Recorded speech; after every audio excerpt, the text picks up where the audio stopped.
Hello, everybody. So today we're going to continue and conclude talking about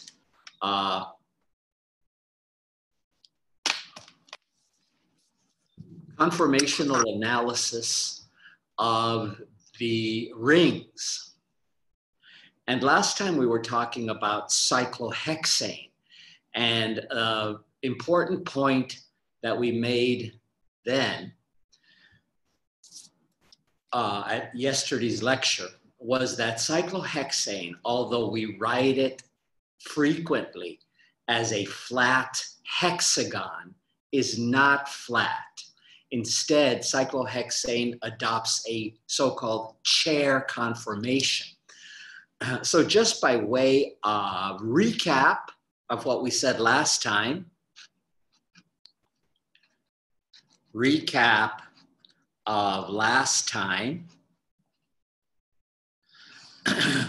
point out that cyclohexane is not flat, right? Flat cyclohexane has a lot of ellipses. It has a lot of angle strain. So instead, cyclohexane puckers into a chair conformation. Cyclohexane is not flat. It exists as a chair conformation. And one of the very important skills in dealing with cyclohexane is the art of cyclohexane and being able to draw a nice chair conformation. So we made the point that we have two different chairs. We have a left-handed chair and a right-handed chair. And so that is the basic armature of the chair cyclohexane. And then we must always keep in mind that the carbons in cyclohexane are sp3 hybridized. So that means that they are tetrahedral. That means they look like a chicken foot. And so when we want to fill in the detail of the chair to include where, say, hydrogens would be or chlorine would be or whatever, we are writing in axial and equatorial bonds. And the goal here is to come up with a chair where all of the atoms, all of the carbon atoms in the chair indeed exhibit what we could call this tetrahedral shape. Okay, so that's the right-handed chair. There's the left-handed chair. I also made the point last time that I habitually draw these three bottom bonds on the cyclohexane as fat bonds so that to convey a more three-dimensional flavor to this drawing. And the reason those bonds down there are fat is because they're closer to you. And then the skinny bonds in the back of the molecule, they're far away from you. So that's why they appear skinny. Okay, so continuing to talk more about the art of cyclohexane. All right, so frequently we draw cyclohexane as a flat hexagon. And an important skill is being able to translate between the flat hexagon and the chair. Because remember that flat hexagon, that's a gross misrepresentation, a gross distortion of what the molecule actually looks like. Okay, so that's what I want to open with today, is the interconverting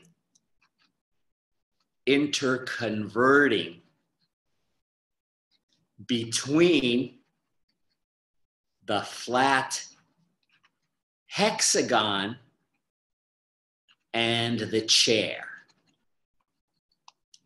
All right, so let's look at this example here. So this is how maybe we would conventionally draw cyclohexane, and let's put in some dashing and wedging here just to make the problem a little bit more challenging.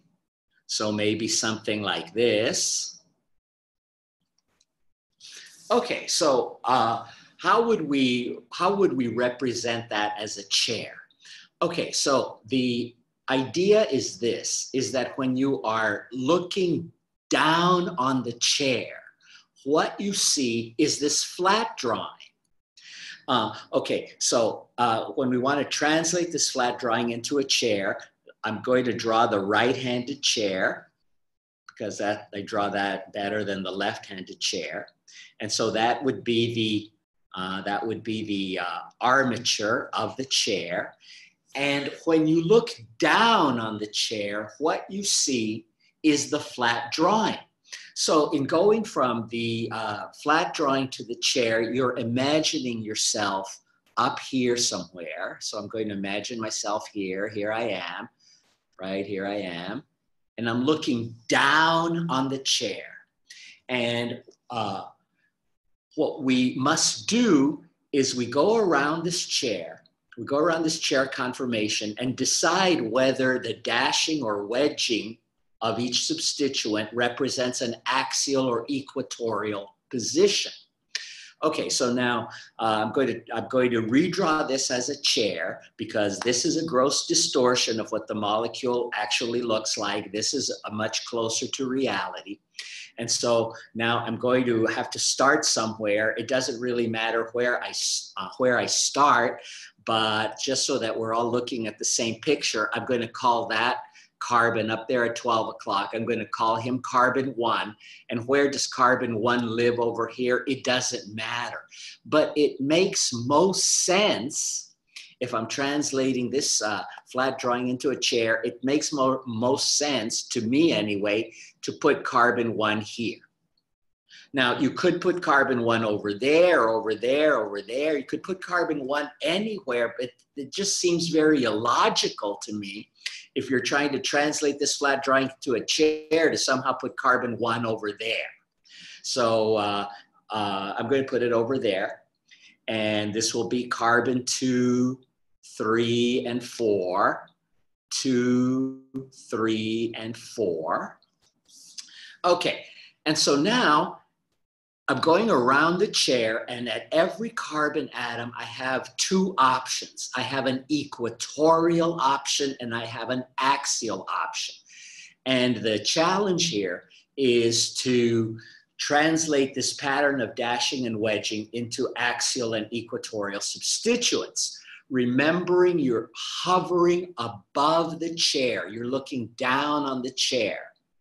Okay, so let's look at carbon 1.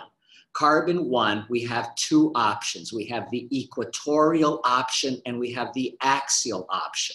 So this is a downward pointing carbon. The axial option is pointing straight down. This is something we talked about last time, is that at an upward pointing carbon, the axial position is pointing straight up. At a downward pointing carbon, the axial substituent is pointing straight down.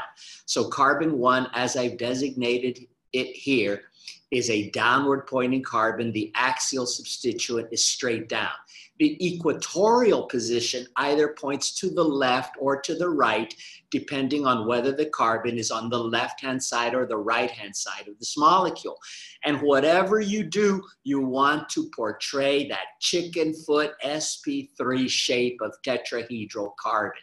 So my axial option points straight down. My equatorial option points to the right. Okay, so now you're hovering above the chair. This Cl lives on a wedge. So we see that a wedge is a bond that is pointing at you. A dash is a bond that is pointing away from you. So this Cl at carbon 1 cannot be the axial bond because you're up here. You're above the chair, looking down on the chair. The axial bond at carbon 1 is pointing away from you. So if this Cl were axial at carbon 1, this should be a dash, but it isn't. So this Cl is in the equatorial position. So notice that bond isn't pointing straight at you. It's not poking your eye out, but it's not pointing away from you either, which is where the axial substituent would be. So that Cl is equatorial. Okay, and so now we go through the same process for every atom in this six-membered ring. So now let's move on to carbon-2. Carbon-2, there are two options. There's the axial option that is pointing straight up because that's an upward pointing carbon. And then there's the equatorial option, which is pointing to the right. Okay, so now tell me in the chat, what about that nitro group at carbon-2? Is it axial or equatorial? Tell me here in the chat. That nitro group, is it axial or is it equatorial? Yes, it's equatorial. Very good, everybody. Yeah, it's equatorial because the axial bond at carbon-2 is pointing straight up at you. You're hovering up here above the chair.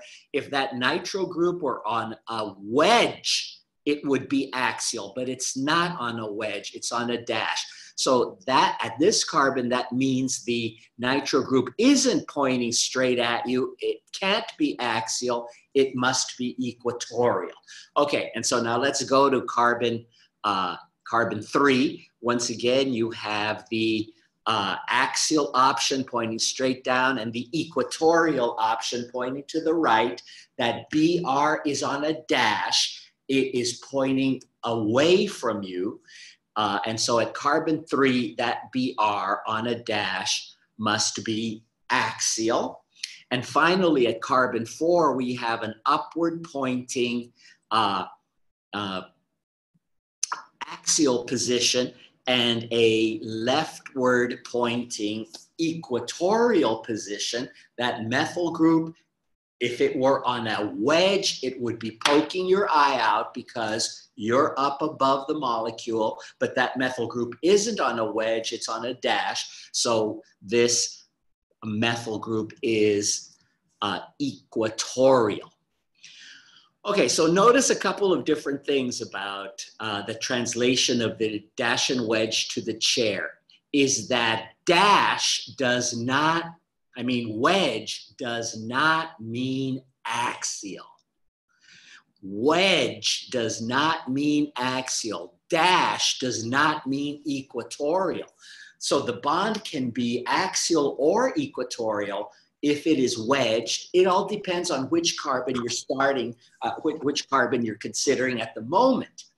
Okay, so now let's do this again. Let's look at the left-handed chair of the very same molecule.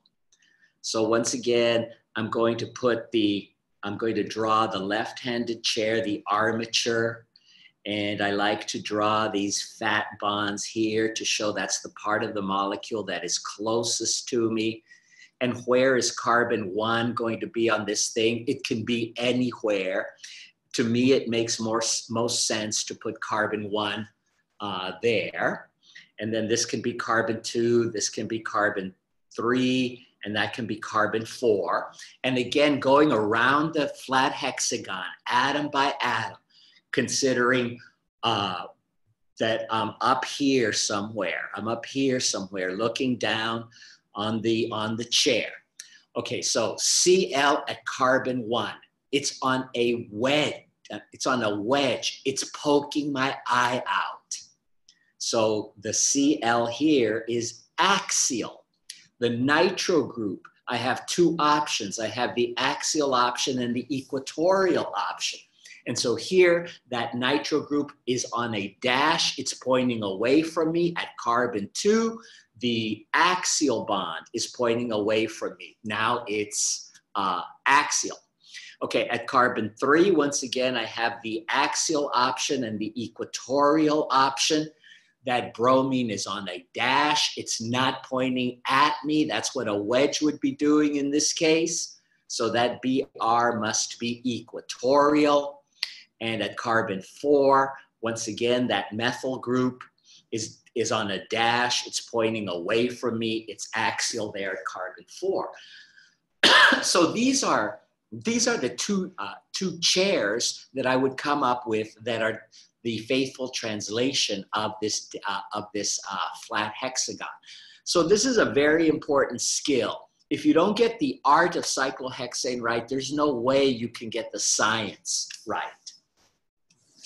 Okay, so now that we know how to go from a flat hexagon to a chair, and we've now concluded talking about the art of cyclohexane, now let's talk about some of the chemistry of cyclohexane. What we're talking about is strain energy. What we're talking about is how substituents introduce destabilizing strain into molecules, and cyclohexane is the preeminent example of this effect when it comes to the rings. Well, it turns out that axial substituents are destabilizing.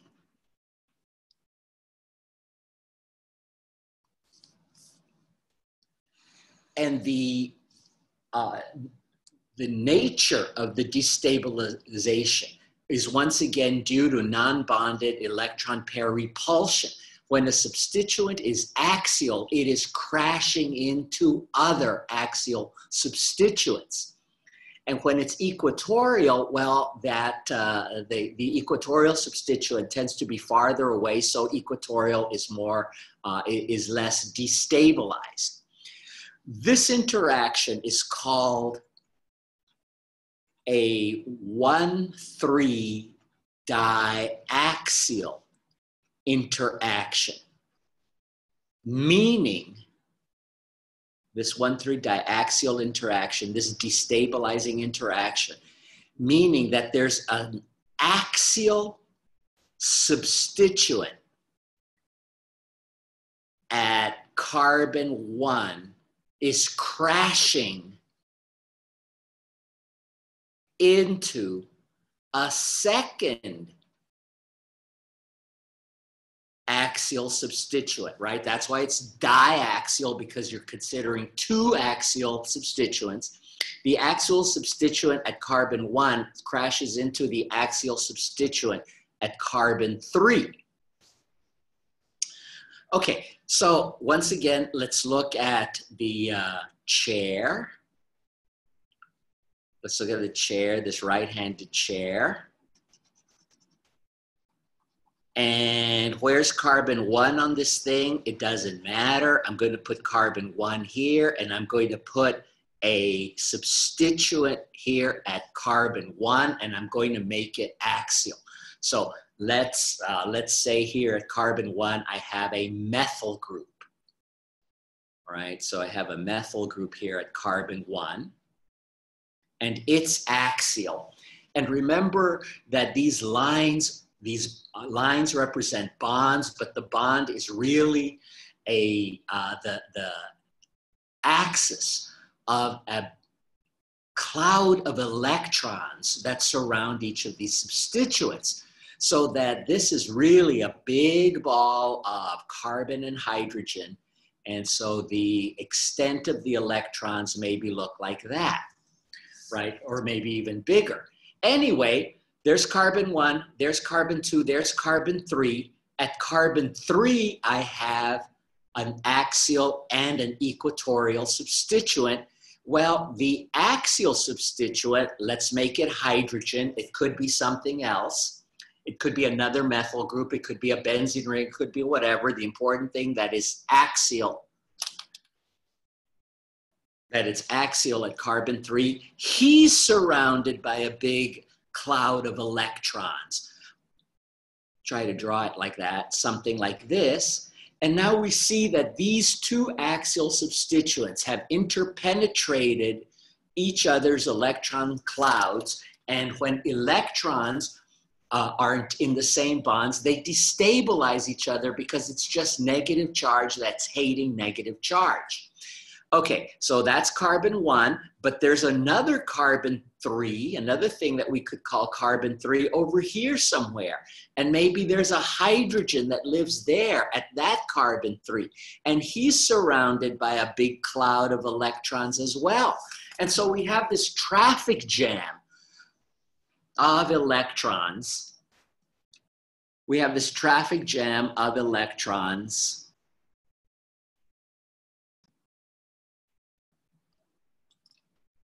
on the top of this molecule. So that's the 1,3 diaxial interaction. And so being axial is destabilizing. Okay, so let's see. I have my little model here. This is just faster than trying to do everything on a computer. And so what I have here, my cyclohexane, right? Here's my methyl group here. There's my methyl group here.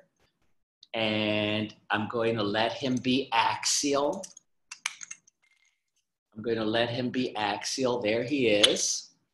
And I'm going to have some hydrogens at carbon. So this is carbon 1 right down here. That's carbon 1, this red guy here. And then this is carbon 3 with this hydrogen here. That's carbon 3. There's another carbon 3 over here. That's another hydrogen over there. And we saw last time that bonds rotate, carbon-carbon single bonds rotate rapidly at room temperature, tens of billions of times per second. So when this methyl group is axial and these hydrogens are axial, and now I rotate this bond, check this out. I don't know, maybe you can hear that, maybe you can't. But this methyl group, as it's rotating around, is clicking and clacking and crashing into those axial hydrogens. All right, so that is so being axial is bad because being axial brings these axial groups close together. Now, the magnitude of the destabilizing interaction depends very much on the size of the group that is axial. And we're going to put this now on a quantitative footing. Going to put this on a quantitative footing. And so we see that if the axial substituent, so there's our chair, if the axial substituent is the cyano group and it's axial, the cyano group is kind of like a pencil or kind of like a hot dog, right? It's linear. It doesn't slop over to the left or to the right too much. But when it's axial, it is nonetheless destabilizing. And so this nitrile group, the cyano group, is crashing into this hydrogen. The electrons around this carbon-nitrogen triple bond are crashing into this hydrogen. They're crashing into this hydrogen. So we see that this guy exhibits two 1,3 diaxial interactions. The size of this interaction has been measured. It's very small. It's 0.1 kilojoule per mole per interaction. And because the cyano group is bumping into two hydrogens, the strain energy of having an axial nitrile group, because it's bumping into two hydrogens, the strain energy here, E strain, is 2 times 0.1 is equal to 0.2 kilojoules per mole. So these numbers that I'm giving you, they are the the value of the strain energy per interaction. But remember that that cyano group is crashing into two axial hydrogens. Okay, now, as the group gets bigger, the strain energy is going to get bigger because the cloud of electrons that are surrounding that axial substituent are just have a greater extent. So if we look at another substituent and we look at the measured value of we have the methyl group, and this methyl group is crashing into these axial hydrogens. And when it is axial, this is called the methyl hydrogen 1,3 diaxial interaction, and its value is a lot bigger, 3.6. Oh yeah, because it's slopping over into the interior. regions of the cyclohexane ring. The methyl group, that's big, right? That's what I showed you here on this model. See, it's when I draw it this way, it looks like this methyl group is 1,000,000 miles away from these hydrogens, but it isn't. We have to remember that these substituents are shrouded and embedded in a cloud of electrons. So the methyl group is big, and so the strain energy of having two methyl hydrogen, the strain energy of having an axial methyl group is 2 times this number. In other words, 7.2. Okay, so now let's make the substituent even bigger. How about an ethyl group? Right, the ethyl group, well, that's going to be a bulkier substituent. Oh, not the ethyl group, the isopropyl group. Yeah, the isopropyl group, well, that's even bigger than the methyl group because that's a big bad fishtail. That's a big bad fishtail there in this axial position. So the strain energy there is 4.6 kilojoules per mole per interaction. And since there are 2 of them, 4.6 times 2 is what? I think it's 9.2. Right, and now let's make the axial substituent even bigger. How about we've gone from a fishtail, now let's put a chicken foot here, the big bad T-butyl group. Oh, well, this is enormous, this is huge. This slops over quite a bit into the interior of this cyclohexane, and not surprisingly, the interaction energy here is very large. 11.4 kilojoules per mole per interaction. In other words, the total strain energy cost of having an axial T-butyl group is 22.8 kilojoules per mole. Up to now, all we've been talking about is the cyano group, the methyl group, the isopropyl group, or the T-butyl group crashing into a hydrogen. But we could have another substituent here, and that substituent could be bigger and bulkier hydrogen atom. And so we're expecting the strain energy to increase even more. So a frequently encountered situation would be, what if we have a methyl group axial there, and let's say it's crashing into another methyl group, which is also axial. So here we have these 2 big balls of carbon and hydrogen crashing into each other. We're expecting this number to be much bigger than 3.6, and indeed it is. It's 15 kilojoules per mole per interaction. So we see a definite trend here in that the bigger and bulkier the substituent is, the greater the strain energy that it provokes when it's axial. So being axial is bad. However, the molecule is flexible enough that it can relieve this bad interaction by twisting, by what is called the chair flip or the chair-chair interconversion. So the E strain caused by an axial substituent is relieved by the so-called chair-chair flip, which is not a very good name for what's happening here, but that's the name that we will use. Okay, so let's look at this. Let's look exactly at what's happening here in this chair-chair flip. So there's our cyclohexane. I'm going to put a methyl group here. It's going to be axial. That's bad. It's crashing into these hydrogens there. And so to relieve this bad interaction, the chair does this chair-chair flip. And so this is how you can imagine that it is happening. Let's say that you push up on this carbon here.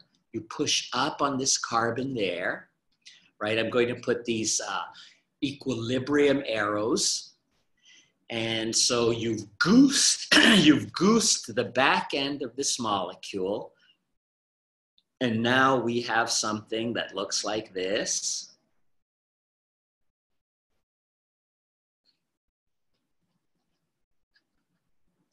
Fat bonds here, right? And this methyl group is still there.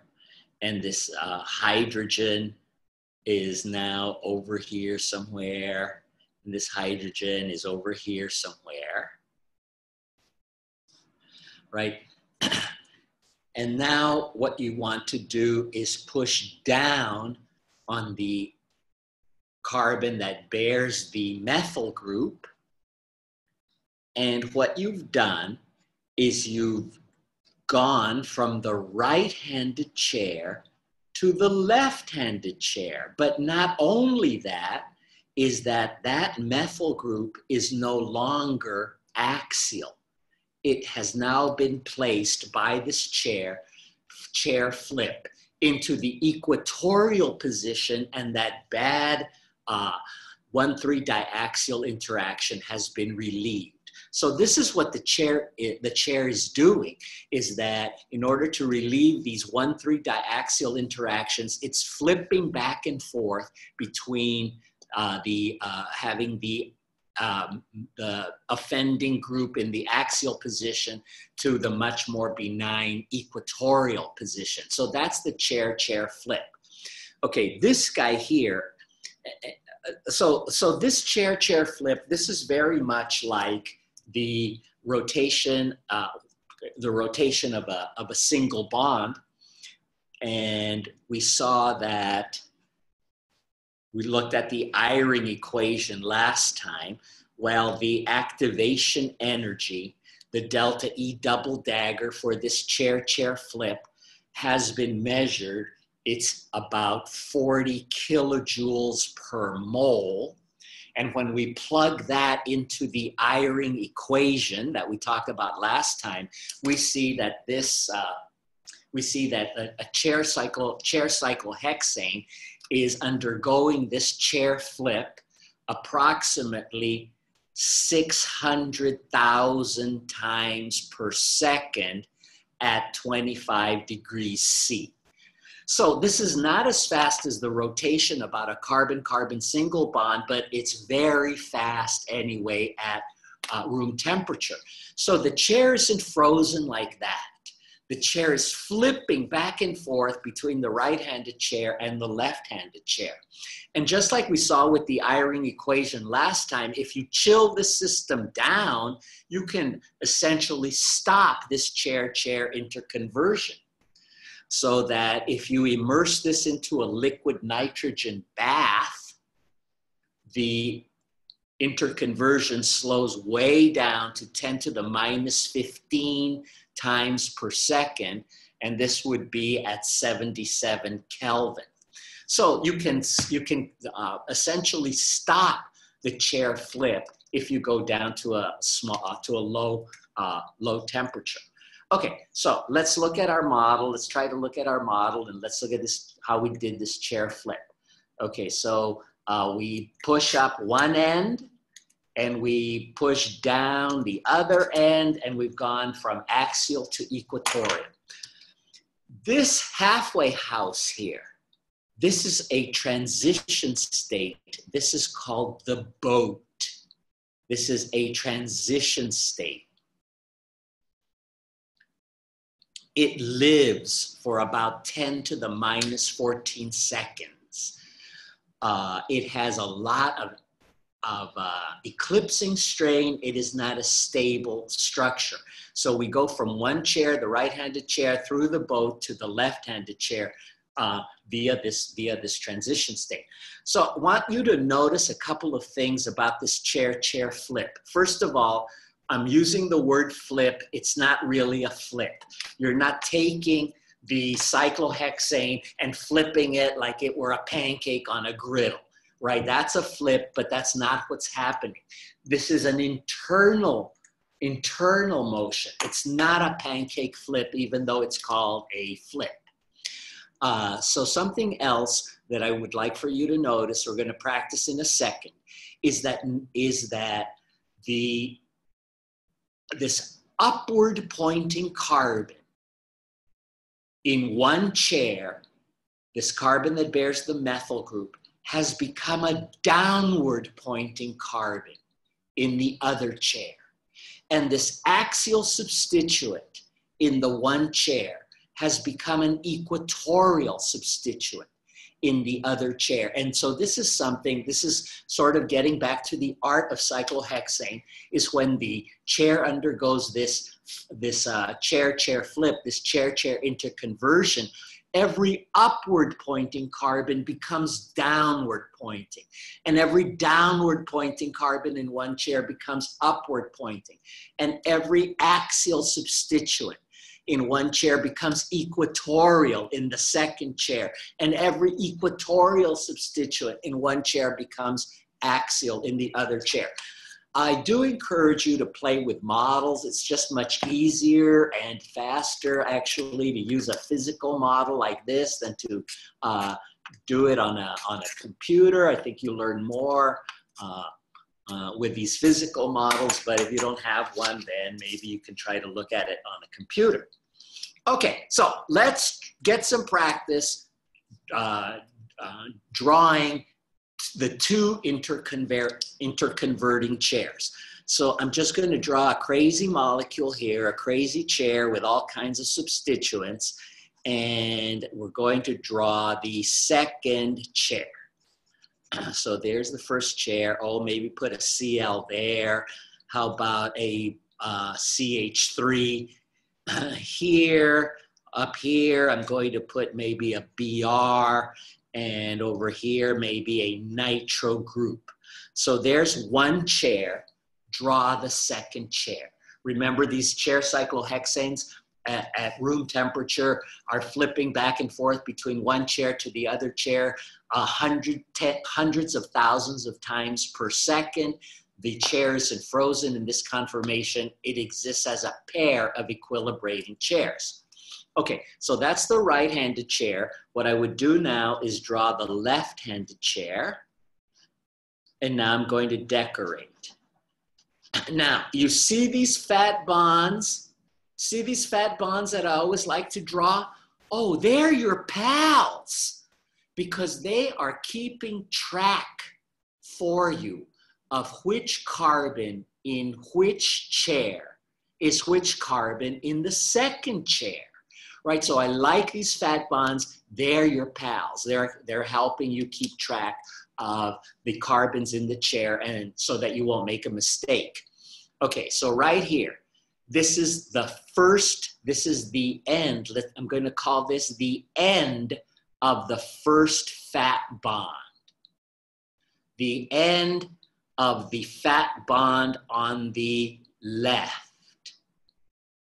Here's the end of the fat bond on the left. This carbon that bears the nitro group in chair A is this carbon over here bearing the nitro group in chair B, right? So these fat bonds, they're your pals.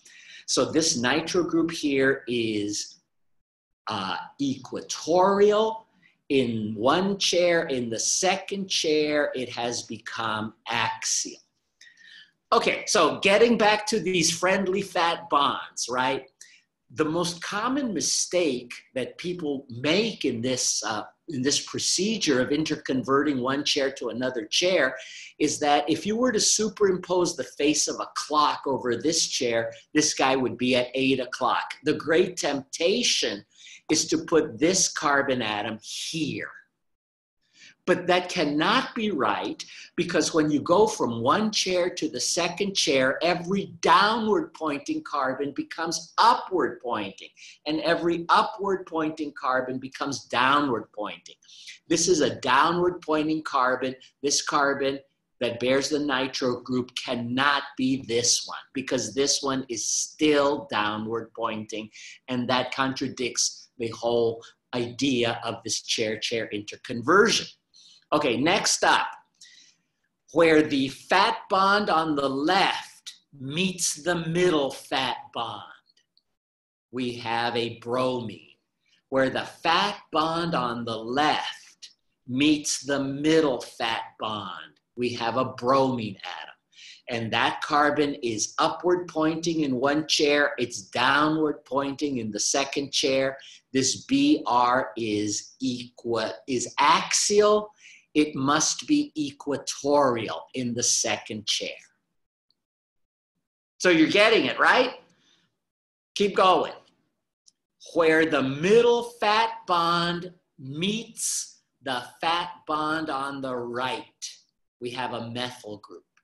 Where the middle fat bond meets the fat bond on the right, we have a methyl group. It was equatorial in chair A. It is now axial in chair B. Where the fat bond on the right ends, where the fat bond on the right ends, there's a Cl there. It was equatorial, it is now axial. So those fat bonds, they're your pals. They're helping you keep track of which carbon in which chair is what in the other chair. So that the big mistake that people would make is that this Cl, it's at about 2 o'clock, right? If you were to superimpose the face of a clock here, this Cl is at about 2 o'clock. The temptation is to put it here, also at about 2 o'clock. But that would be wrong. Okay, so let's see, I'm going to check out this chat here.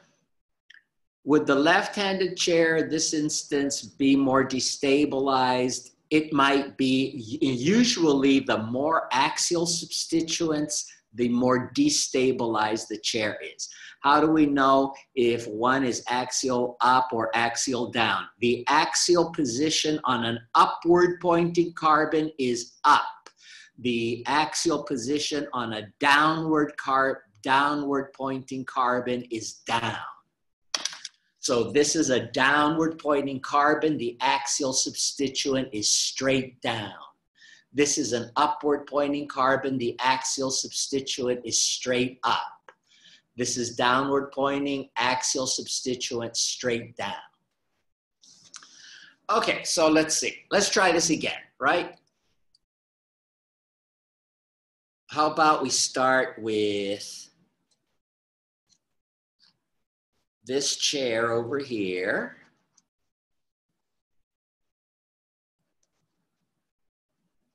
Right, we use the word flip, right? I can't repeat this enough because this is a popular misconception. We use the word flip, but we're not pancake flipping the molecule.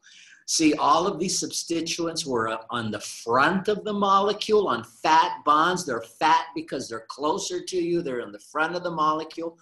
All of these substituents are still in the front. Okay, so let's see. Let's maybe put a methyl group back there. Maybe put a Cl there. How about a Br here? Okay, there on your little piece of scratch paper, draw the second chair.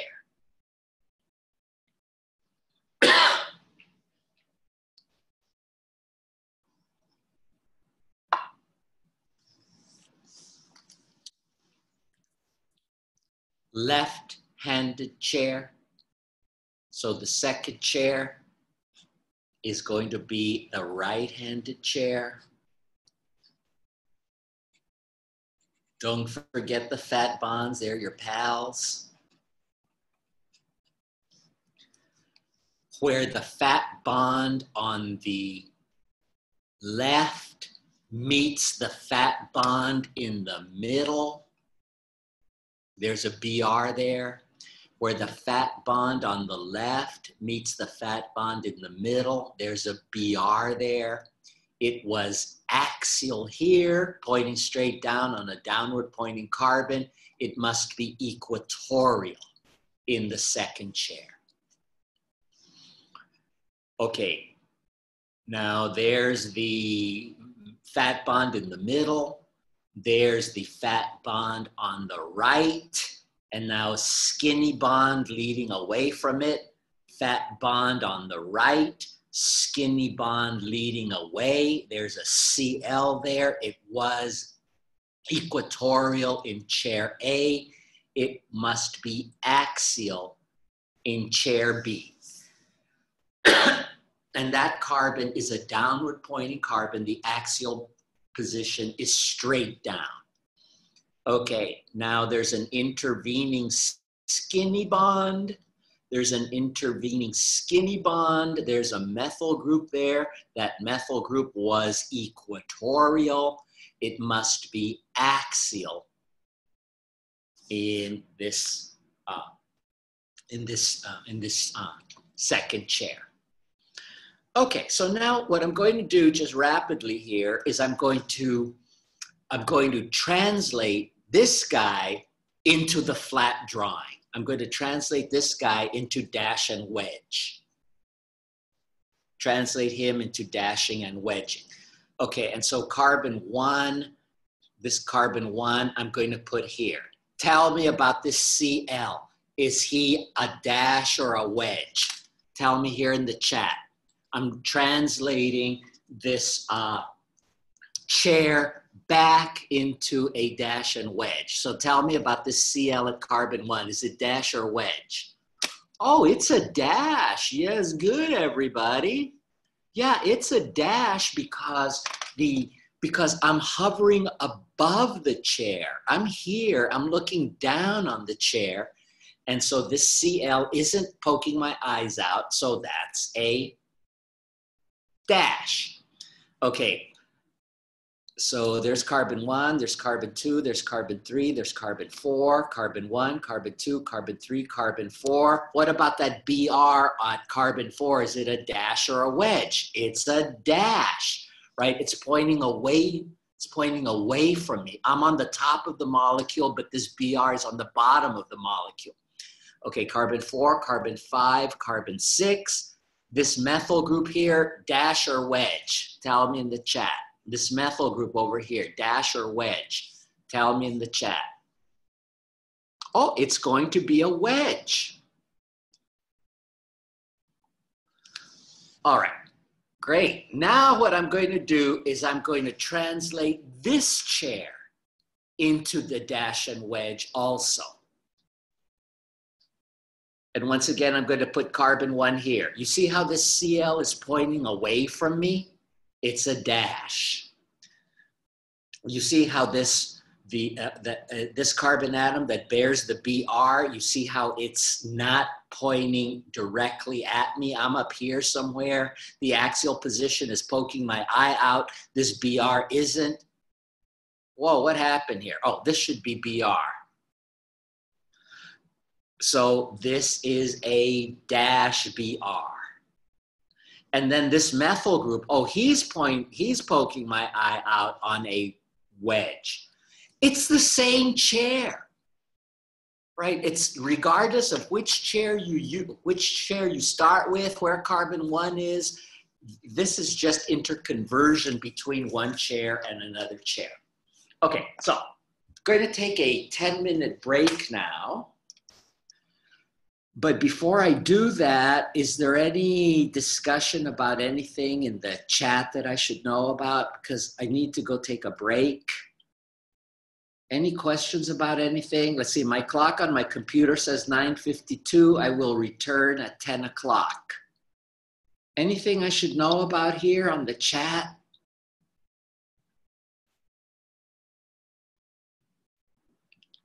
Yeah, I'll get to that in a second.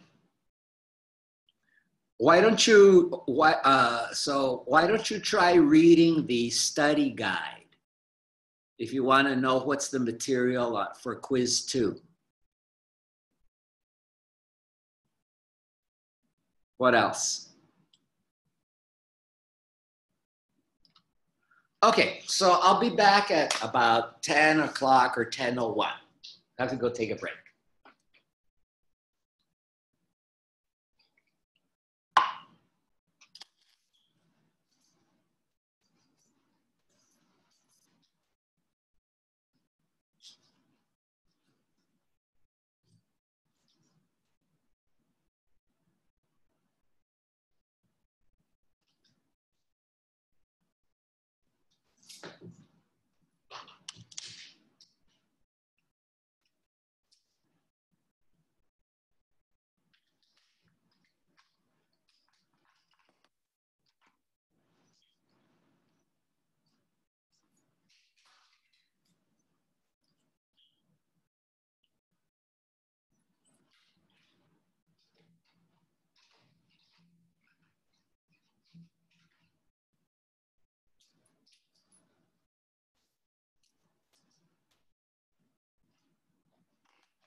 Okay, so I'm back from my break. So now what we want to do is put what we've been talking about, cyclohexane, on a quantitative footing. But before we do that, let's talk about why anyone would care. All right, so we're talking about chair cyclohexane, and we showed you these pictures last time. There's the chair, Budweiser. Okay, so the reason that so much is known about chair cyclohexane, and the reason that there's so much interest in chair cyclohexane, is because the cyclohexane ring is part of some very, very important organic molecules and very important biomolecules. So this is a steroid, and we know about steroids, a steroid skeleton. And so we see these three fused cyclohexane rings that exist in chair conformations, and we also see a cyclopentane ring over here. And so steroids are very important. And here we have progesterone. This is a common ingredient in birth control pills. It stops ovulation.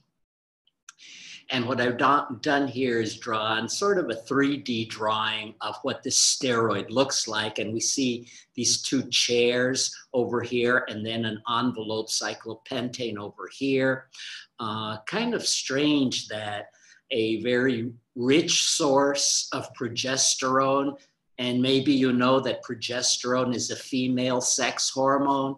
One of the kind of interesting things about this molecule is a very rich source of progesterone happens to be sweet potatoes and yams. It seems so wrong on so many different levels that there should be female sex hormone in, and so much of it in sweet potatoes and yams, but it's there for some reason.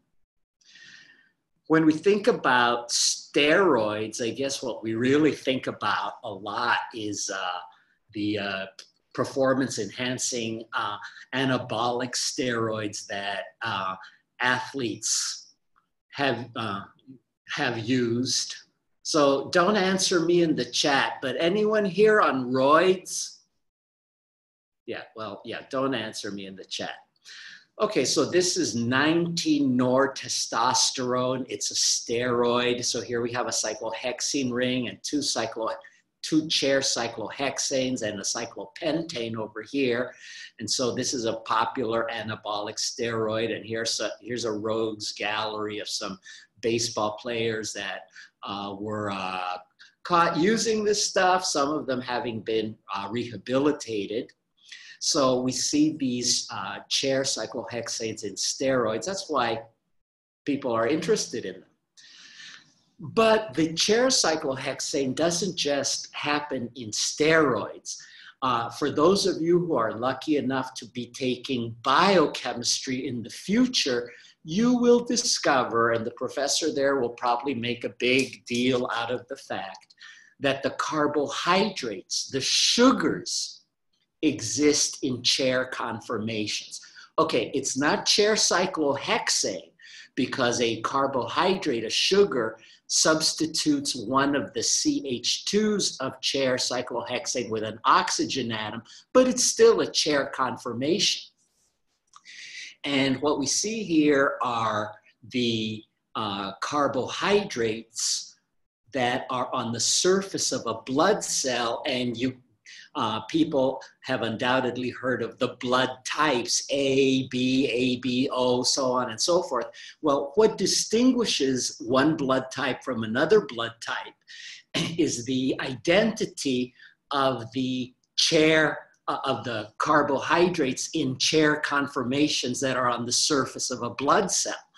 And so antigens and all kinds of other molecules are looking for this shape. They're looking for this three-dimensional shape. This is the type O, the surface of the type O blood cell. And so this three-dimensional shape, this is what antigens and other stuff are looking for. Interesting thing about these carbohydrates is these are actually messenger molecules. This is, as far as we know, cells can't talk to each other, but they recognize each other by the shape of these molecules that are on the surface. So for those of you who are taking biochemistry, you're definitely going to see these chair conformations again in the future. All right, so that's why people care about cyclohexane, because the cyclohexane ring is ubiquitous in organic chemistry and in biochemistry. Okay, so now what I'm going to do is I want to put all of this that we've been talking about on a quantitative footing, just like we put the rotation of the carbon-carbon single bond on a quantitative footing. And so when we saw last time that as the carbon-carbon single bond rotates, the energy of the molecule changes because some conformations have more steric strain than others do. Well, it's going to be the very same story with the chair, is that when we go from one chair to another chair, there is those two chairs may or may not be of equal energy. And so that's what we want to quantify now. Okay, so let's do this problem here. Is we start out with this dash and wedge drawing of a chair. And the first thing I would ask you to do is draw both chairs. Okay, so going to draw both of these chairs. So there's my right-handed chair, armature. There's my fat bonds. Where do I put carbon 1? It doesn't matter. I'm going to call this carbon 1, and just for convenience, I'm going to put him here. And so that methyl group at carbon 1, I have two options. I have the axial option and the equatorial option. And because this methyl group is on a dash at carbon 1, this methyl group would be equatorial. Okay, the Cl next door, he's on a wedge. My options here are downward pointing axial and rightward pointing equatorial. That Cl isn't pointing away from me, so that Cl here is also equatorial. Okay, and so now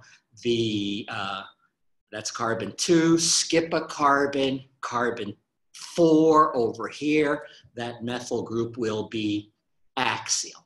Okay, so there's the first chair. I'm going to call him chair A. He is in equilibrium with a second chair, chair B. Let's draw him. So that's what we've been working on quite a bit. Today, we have our 3 fat bonds. We've gone from the right-handed chair to the left-handed chair. And so now where do all of these substituents live? On this second chair, which I'm calling chair B. Okay, so where the fat bond on the left starts, I had an axial methyl. It will be an equatorial methyl in the second chair. Okay, and then I skip a carbon, and then where the middle fat bond meets the fat bond on the right, I have a Cl, was equatorial here. It is now axial. Okay, where the fat bond on the right ends, I have a methyl group. It was equatorial. It is now axial. Okay, so those are the 2 interconverting chairs. Now, remember we said that being axial is bad because axial substituents provoke these 1,3 diaxial interactions. This guy has one axial substituent. This guy has two. So we're suspecting and we're thinking probably chair B is less stable. Probably chair B has more strain energy than chair A. Okay, so now that's what we want to put on a quantitative footing. All right, and the way we do that is now we are identifying the strain interactions. Okay, so this guy has an axial methyl group. This axial methyl group is crashing into this axial hydrogen, and it's also crashing into this axial hydrogen. Okay, so the methyl hydrogen 1,3 diaxial interaction, its strain energy is known. It's 3.6 kilojoules per mole. I'm going to write the methyl hydrogen 1,3 diaxial interaction. It's worth 3.6 kilojoules per mole per interaction. Right, so you don't have to memorize any of these numbers, but you do need to know how to work with them, and that's what we're doing right now, learning how to work with these numbers. So this methyl group is crashing into two hydrogens. This interaction is worth 3.6 kilojoules per mole, so this axial methyl group is provoking a 2 times 3.6 equals 7.2 kilojoules of strain energy. Okay, so now what about this guy over here? How many methyl hydrogen 1,3 diaxials does this guy have? Well, here we have this axial methyl group. It is crashing into this axial hydrogen over there and crashing into this axial hydrogen over here. So once again, we see 2 times 3.6 equals 7.2 kilojoules of strain energy. Okay, but now when we look at this chair over here, we see that, do you need to memorize? No, you need to know how to work with these numbers. Now we see this axial Cl. This axial Cl is crashing into this axial hydrogen, and the chlorine atom is pretty big. And this axial Cl is crashing into this axial hydrogen over here. Well, there's also a chlorine hydrogen 1,3 diaxial interaction, because being axial is bad, and so having this axial chlorine crashing into these axial hydrogens, that's also bad. So here we have a Cl axial crashing into an H axial and crashing into a second H axial. So the value of this interaction is known, it has been measured, and it is 1.4 kilojoules per mole. So this axial chlorine atom provokes a bad interaction, strain energy interaction worth 2.8 kilojoules per mole. How many chlorine hydrogen 1,3 diaxials over here? It doesn't have any, right? Because the Cl isn't axial. 1,3 diaxial means an axial substituent at carbon 1 crashing into a second axial substituent at carbon 2. This Cl isn't axial, so it can't do a 1,3 diaxial. So how many chlorine hydrogen 1,3 diaxials over here? 0. All right, so it would be nice if that would be all of the interactions that we would have to be looking for, but it's not. Because when we were talking about the rotation, about the carbon-carbon single bond, we pointed out that the methyl group and other substituents are big enough that they don't have to be eclipsed to provoke a strain interaction. So the second type of interactions that we have to hunt for in these chair conformations is the gauche interaction. Okay, and we see that what does gauche, how do we find a gauche interaction? I'm going to write that up here. What are you looking for the gauche interaction here? You look for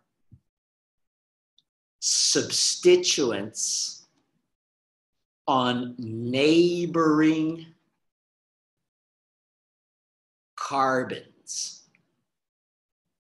and those substituents are not both axial. Okay, so let me see, let me deal with something here. Someone has asked me, is there a maximum number of hydrogens that an axial? Yeah, 2.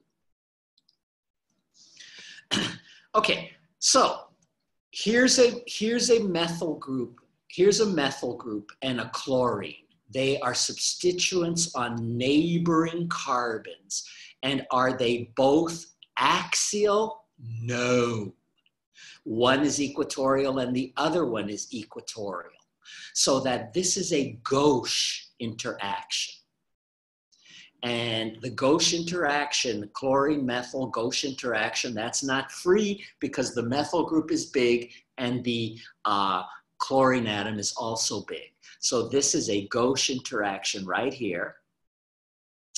If we wanted to look at this as a Newman projection, we could cite down this bond, and what we would see is the carbon in the front would have a hydrogen pointing down and the equatorial Cl over there, and then the bond to the rest of the molecule over here.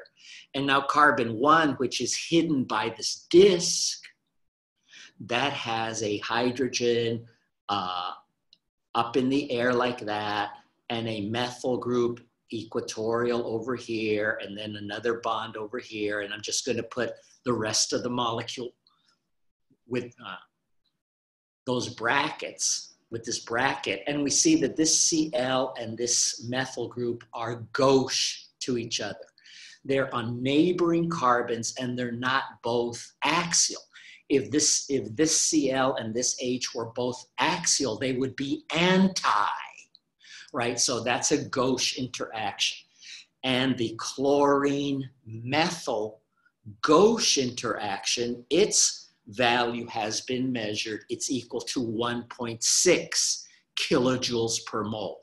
So this guy has one of them, 1.6, worth 1.6. Okay, how many chlorine-methyl gauche interactions over here? Oh, there aren't any, because here we have a methyl group and a chlorine atom, and they're on neighboring carbons. Are they both axial? Yes. So this chlorine and this methyl, they're anti to each other. So this is not a gauche interaction over here. So there are no gauche interactions over there. Okay, so just to summarize, what we've done is that when we're hunting around for strain interactions in chair cyclohexane, we're not only looking for the 1,3 diaxial interactions, where you have an axial group crashing into another axial group, but we also have to look for these gauche interactions, which we find by looking for substituents on neighboring carbons, and those substituents are not both axial. Okay, so the total strain energy here, total up, E strain of this chair is 8.8 kilojoules per mole. Total up over here, strain energy over here, equal to 10.0 kilojoules per mole. And so our initial suspicion is now confirmed, right? Being axial is bad. This guy had 2 axial substituents. This guy only had 1. We guessed that this would be the less stable chair, and it is. It has more strain energy in it. It has 10 kilojoules per mole of strain energy, whereas this one only has 8.8 kilojoules per mole of strain energy. Okay, so this is all very well and good, but you know, like I said last time, unless you're some kind of heat exchange engineer, you probably have no idea of what a difference of 1.2 kilojoules per mole means, right? So how much is 1.2 kilojoules per mole? What's that? So what we want to do now is put a human face on this. What we want to do is we want to translate the difference of these numbers into something that we can understand. Okay, so that's what I'm going to do now. But in order to do that, we have to get back into some Gen Chem concepts, especially that of the equilibrium constant, because these two chairs are equilibrating chairs, right? At room temperature, these two forms, A and B, are flipping back and forth hundreds of thousands of times per second. This guy has more strain energy. Chair B has more strain energy than chair A. Chair B is less stable than chair A. So trying to put a human face on that, that is telling us that there's going to be less of chair B in the equilibrium mixture.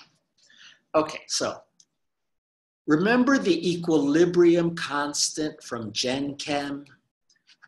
That for this reaction, A is in equilibrium with B. We define the equilibrium constant KEQ, and KEQ is a big fraction.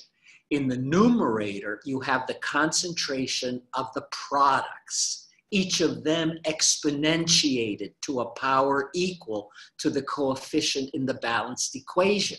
And in the denominator of the equilibrium constant, you have the concentration of the reactants, each of them exponentiated to a power equal to the coefficient in the balanced equation. So the coefficients in this balanced equation here are 1 and 1. So we're just going to exponentiate to the 1th power. So this equilibrium constant could be rewritten as the concentration at equilibrium of B divided by the concentration at equilibrium of A. So this is just the definition of what an equilibrium constant is. Remember back to Gen Chem. Okay, but another Gen Chem equation that maybe you remember is the thermodynamic definition of the equilibrium constant, where KEQ is equal to E to the minus delta G standard divided by RT. Remember that from Gen Chem? Okay, and so now the only temperature that we're interested in is 25 degrees C.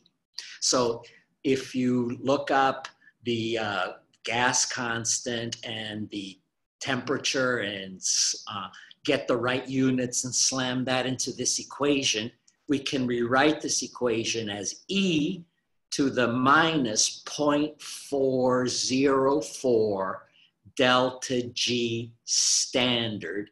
And so this equation right here is good, and this negative 0.404 is good only at 25 degrees C, which is the temperature, the only temperature that we really care about.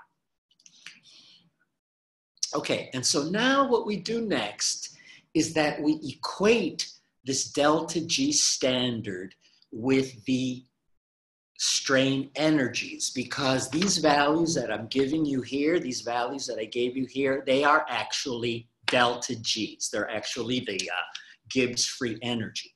So what we do next is we equate delta G standard in the following way. Anytime we deal with thermodynamics. And anytime we deal with the delta of anything in thermodynamics, it's always product minus reactant and never the other way around. So that delta G here will be the energy of the strain energy of B minus the strain energy of A. So maybe you remember that from Gen Chem, that the delta of anything is always product minus reactant. And for this equation here, B is on the product side, so we would enter that in. Okay, and so now we're ready to put this on a good quantitative footing, and now we're about to put a human face on this 1.2 kilojoule per mole energy difference. Okay, so given all of that, we see that KEQ is equal to E to the minus 0.404. What was the strain energy of chair B? 10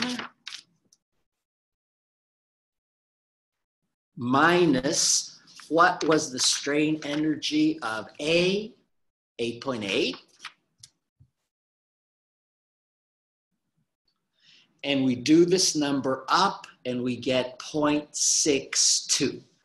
All right, so hearkening back to Gen Chem, this makes total sense because the equilibrium constant here is less than 1. And we know from Gen Chem that when the equilibrium constant is less than 1, that means that product is not favored and reactant is favored. So that makes total sense because chair B has more strain energy than chair A. All right, did you know that any number is that number divided by 1? Right, you knew that? So that 0.62 can be thought of as 0.62 divided by 1. Okay, so now we're in great shape to calculate the percentages of chair A and chair B, and that way put a human face on this 1.2 kilojoule per mole energy difference. The percent of A will equal the amount of A divided by the total amount of everything times 100%. And what this fraction is telling us is that there are 0.62 B's for every 1 of A. So that the percentage of A is how many molecules are A? 1 of them is. What is the total amount of A and B? 1 plus 0.62 times 100%. And so this number works out to 62%. All right, so now we can also calculate the percentage of B.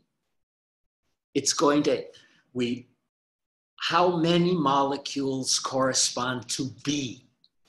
Well, this fraction right here is telling us that there are 0.62 molecules of B for every molecule of A. So this is the relative number of B molecules that are B. And what is the total number of A and B?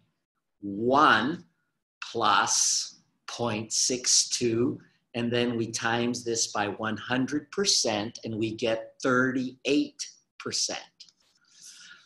Oh, and so what we've done now is we have converted that 1.2 kilojoule per mole difference into something that we can understand, something which I like to say has a human face on it.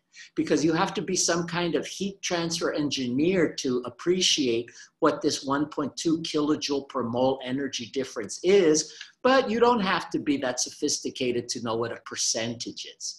Right? So 62% of the equilibrium mixture is this more stable chair, whereas 38% of the equilibrium mixture is this less stable chair with more strain energy. Okay, so let's go through this all again. Another problem.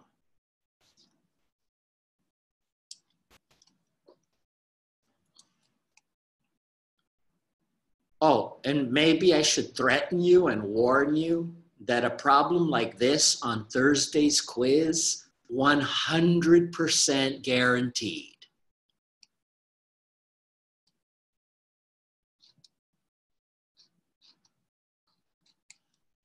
Okay. Dash. Wedge. Wedge. Dash. Dash.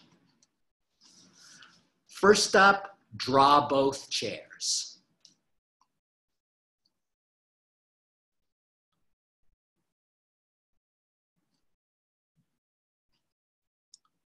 Okay, so first chair is going to look like this.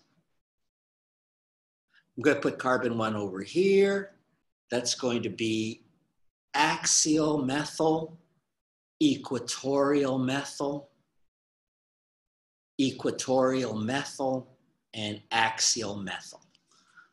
Okay, so there's the first chair. And this is in equilibrium with a second chair.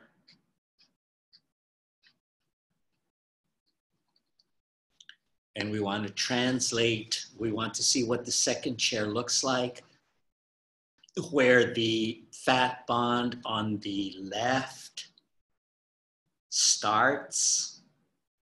We have a methyl group. It was equatorial. Now it is, it was axial. Now it is equatorial.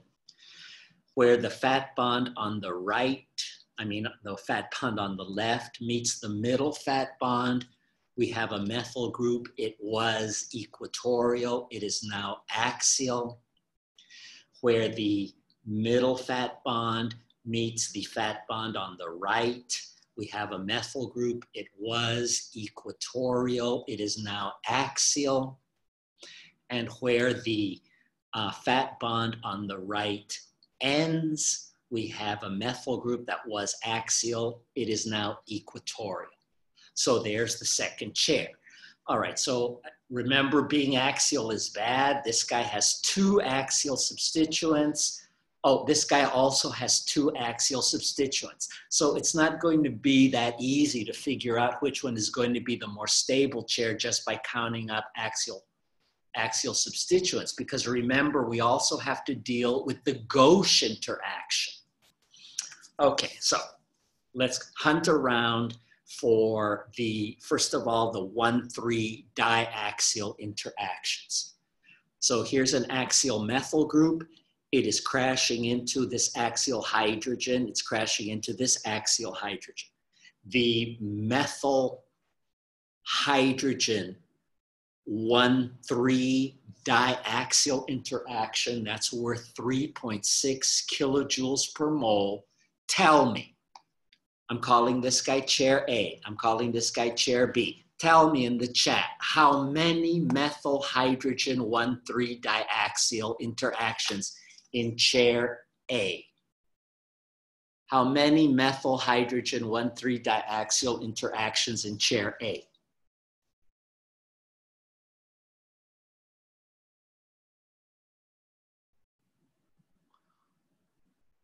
Okay, great. Yeah, there's going to be 4 of them. 4 times 3.6 is equal to 14.4 kilojoules per mole of strain energy. Okay, so at the risk of cruddying up this drawing, there's a methyl hydrogen 1,3. There's a methyl hydrogen 1,3. This is an axial methyl group. It's crashing into this axial hydrogen. There's another methyl hydrogen 1,3. And then there's an axial hydrogen over there. There's another axial methyl hydrogen axial 1,3 down there. So there are 2 on the top and 2 on the bottom. Okay, so now look at chair B. Tell me how many methyl hydrogen 1,3s in chair B. We're looking for methyl hydrogen 1,3s, and now we're looking at chair B. How many methyl hydrogen 1,3s?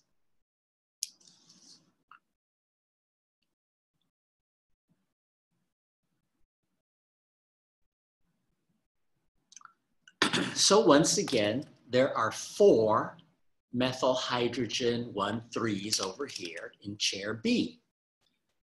4 times 3.6, once again, 14.4, right?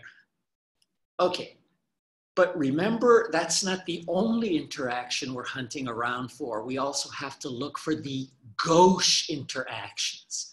And what are we looking for? We're looking for 2 substituents on neighboring carbons. And those substituents are not both axial. All right, so what we're looking for here is a methyl-methyl gauche interaction. So chair A, tell me how many methyl-methyl gauche interactions are there?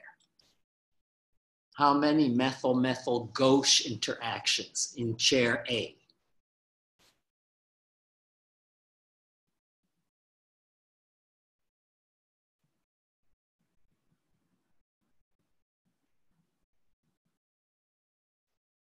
All right, methyl-methyl gauche interactions in chair A, there are 3.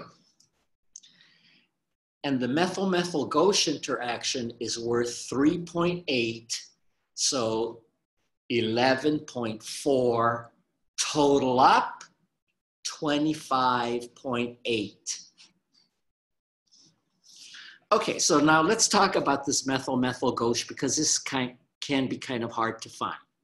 So see, here are 2 methyl groups over here on this fat bond on the left. Are they both axial? No. So that's a methyl-methyl gauche interaction.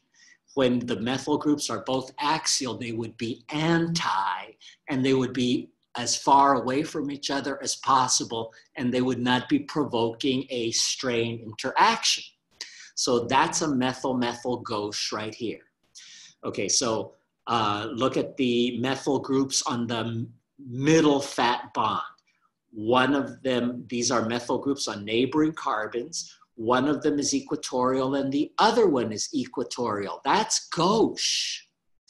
And now look at the methyl groups on the fat bond on the right. One is axial, one is equatorial. That's gauche. So you have 3 methyl-methyl gauche interactions. Next up, chair B. How many methyl-methyl gauche interactions there in chair B?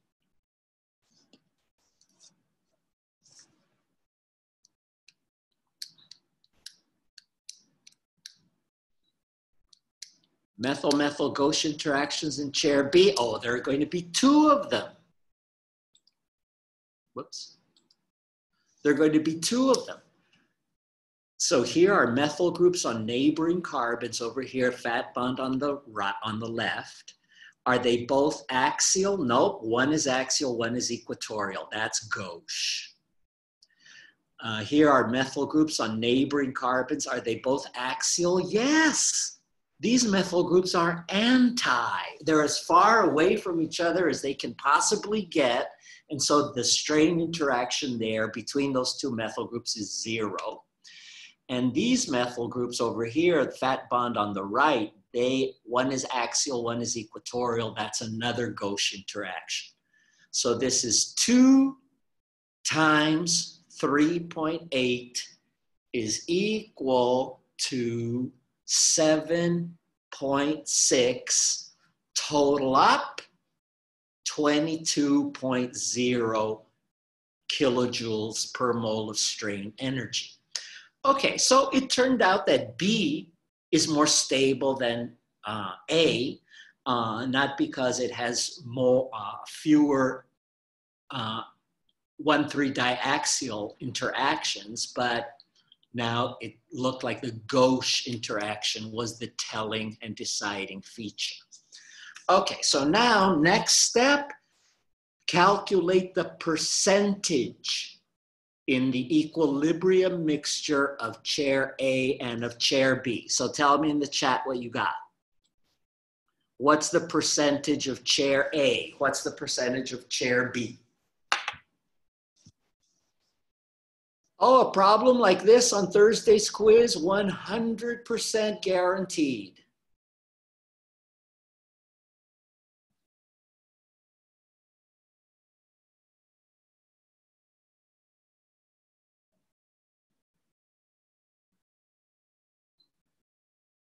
Anybody have a number yet?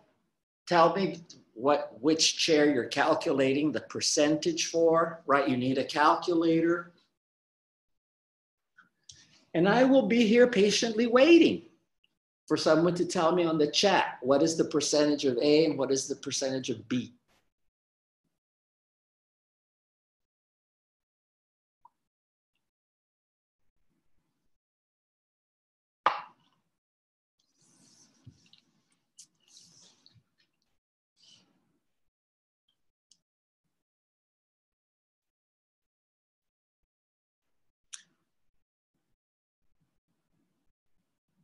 Okay, I see some numbers that I like.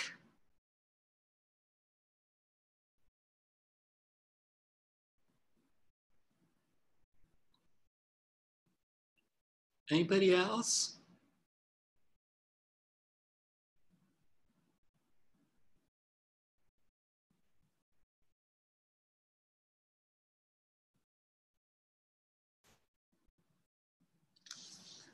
All righty.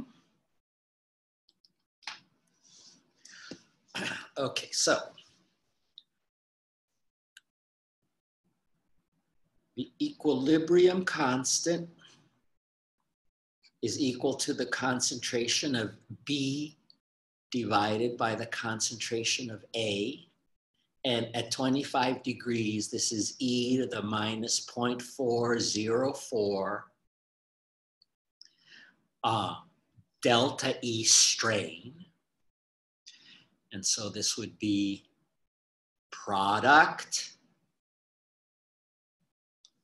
minus reactant. Uh-oh, that's a negative number. A negative times a negative. Can you handle it? I got 4.6 as the equilibrium constant. Oh, and that makes total sense because B has less strain energy. B is more stable. There's going to be more of it in the equilibrium mixture because this number is lower and this equilibrium constant is greater than 1. So that means that product is favored. Did you know that any number is that number divided by 1? So this is saying that for every 4.6 B's, I have 1 A. I'm ready to calculate my percentages. I'm going to try to cram that here. The percent of A is, how many molecules are A? 1 of them is. What's the total number? The total number of everything. It's the amount that is A plus the amount that is B times 100%, I got 18% for A, and 100 minus 18, I guess that's 82. So the percent of B is 82%. 82%. So there's about 4.5 times more B than there is A in the equilibrium mixture. Okay, so we have put the thermodynamics and the energetics of the chair on this quantitative footing, and we've also integrated all of that great stuff that we learned in Gen Chem. All right, now I want to raise another issue, which is back to nomenclature, and that is the use of the stereochemical descriptors, and this will be our first ones, the use of cis and trans in use with rings. All right, so we did a lot of talking about the nomenclature, and we pointed out that the very first element, the very first part of the systematic name is a stereochemical descriptor. And so this cis and trans, these are our first stereochemical descriptors. Okay, and so we use these, these vocabulary words are used with rings. Cis, this means two substituents on the same side. In other words, top or bottom of the ring. And trans means two substituents on different sides of a ring. And these words are only used to describe the relative relationship of two substituents. And so something like this,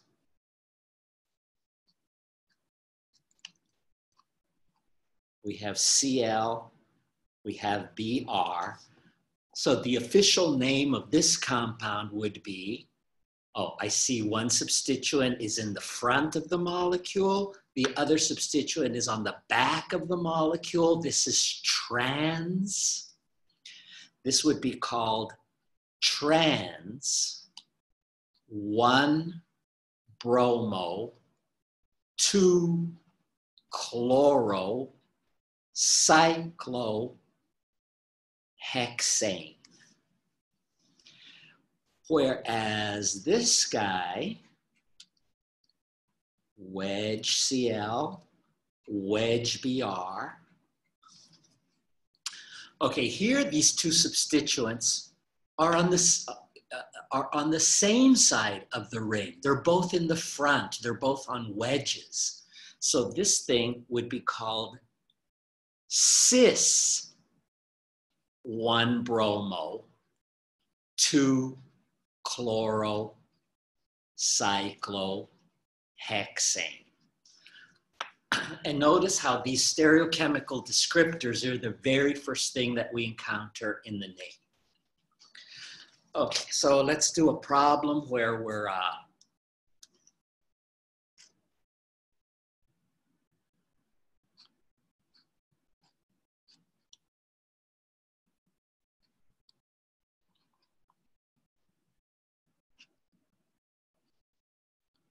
okay, something like that. Oh, forget my fat bonds. Something like that. Is that cis? Are those methyl groups cis or trans? Tell me in the chat. those methyl groups in this structure, are they cis or are they trans?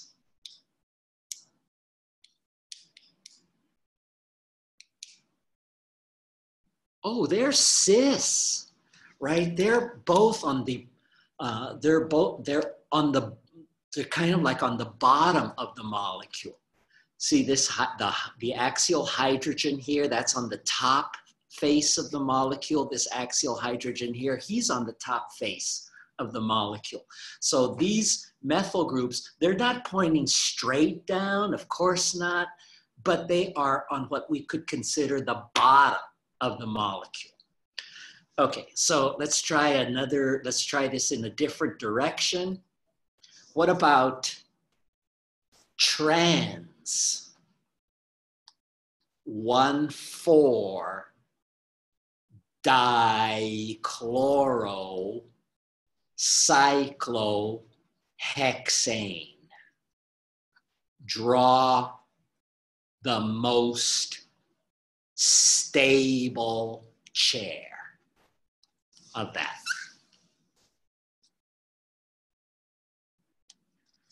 Trans 1,4-dichlorocyclohexane. Draw the most stable chair.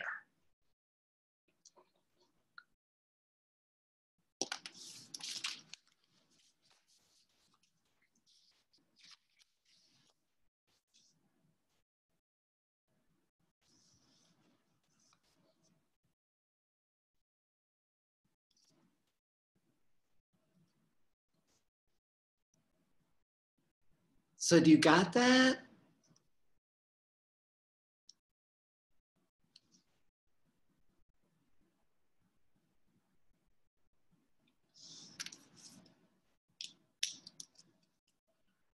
Okay, so cyclohexane. I'm drawing a chair conformation. 1,4-dichloro. I'm going to let this be carbon 1. I'm going to let this be carbon 4 over here. Trans, so that means different sides of the molecule. One is up and one is down. But I see what I've drawn here is two axial substituents, and being axial is bad. So what I've drawn here is the less stable chair of trans 1,4-dichlorocyclohexane. I have to fix it, and I fix it by drawing the equilibrating chair.